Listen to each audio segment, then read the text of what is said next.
আপনি কি জানেন সাগরের পানিতে এই খোদাই করা অদ্ভুত পাথরগুলো কেন ফেলে দেয়া হয়? এগুলো সমুদ্রে ফেললে লাভ কি? মূলত সাগরের তলদেশে ছোট ছোট মাছগুলো বরাবরই শিকারী কিংবা বড় মাছের শিকার হয়। সাগরের নিচে এই পাথরগুলো রেখে দিলে সেগুলো ওখানে ছোট মাছগুলোর জন্য আশ্রয় হয়ে দাঁড়ায়, ফলে মাছগুলো সেখানে লুকিয়ে থাকতে পারে। তাই সমুদ্রে এই পাথরগুলো ফেলে দেয়া হয়। পাথরগুলো এমন সাজে বানানো হয় যা মাছের জন্য ঘরের মতো কাজ করে। সেই সাথে এমন নকশায় বানানো হয় যেন সেগুলোর ভেতরে থাকা ছোট মাছগুলোকে বড় মাছ ধরতে না পারে। সমুদ্রের পানি লবণাক্ত হয় কেন তা কি জানেন? পৃথিবীর 3 ভাগ পানি আর 1 ভাগ স্থল। খাল, বিল, পুকুর, হ্রদ সবখানে অথই পানি। আর অধিকাংশ স্থান জুড়ে রয়েছে যে লবণাক্ত জলরাশি, তারই নাম সমুদ্র।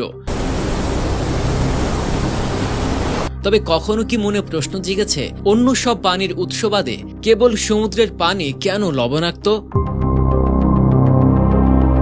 সমুদ্রের পানিতে লবণ আসে মূলত ডাঙা স্থলের পাথর থেকে। বৃষ্টিপাতের সময় পানির ফোঁটাগুলো যখন পড়ে তখন সেগুলো আশপাশের বাতাস থেকে কার্বন ডাই অক্সাইড মিশিয়ে দেয়। পানি আর কার্বন ডাই অক্সাইড মিলে তৈরি করে কার্বনিক অ্যাসিড, যার ফলে বৃষ্টির পানি এক প্রকার অ্যাসিডিকে রূপান্তরিত হয়ে পড়ে। আর অ্যাসিডিক পানি যখন পাথরের গায়ে পড়ে তখন এর ভেতরের অ্যাসিড পাথরের শরীর বেয়ে নামে এবং আয়ন তৈরি করে। এই আয়নগুলো আবার গড়িয়ে পড়ে নদী কিংবা হ্রদে। সেখান থেকে একটা সময় তা গিয়ে পড়ে সমুদ্রের পানিতে। এমন নানা রকম আয়ন সমুদ্রের পানিতে থাকে। এগুলোর মধ্যে কিছু আয়ন সামুদ্রিক জীব খাদ্য উৎপাদন ও অন্যান্য কাজে ব্যবহার করে এবং সমুদ্রের পানি থেকে সরিয়ে ফেলে। বাকিগুলো সমুদ্রের পানিতে মিশে থাকে। দীর্ঘ সময় এভাবেই সমুদ্রের পানিতে থেকে আয়নগুলোর পরিমাণ বাড়তে থাকে। এসব আয়নের মধ্যে সবচেয়ে বেশি পাওয়া যায় সোডিয়াম ও ক্লোরিন। আর সমুদ্রের পানিতে এর দুটো পরিমাণ 90%।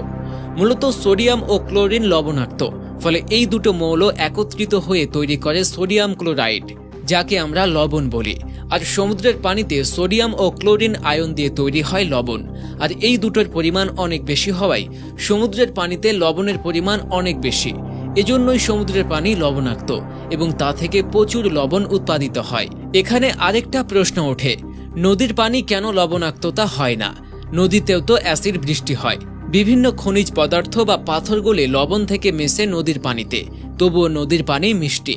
এর কারণ নদীর ভিন্ন বৈশিষ্ট্য। নদী মোটেও স্থির নয়, বরং সব সময় বহমান। বড় বড় পাথর থেকে বয়ে গিয়ে পড়ে সমুদ্রে। নদী প্রবাহিত হওয়ার সময় মাটির লবণ ও খনিজ পদার্থ ধুয়ে সাগরে নিয়ে যায়। তাই নদীর পানিতে সাধারণত এসব পদার্থ জমে থাকতে পারে না।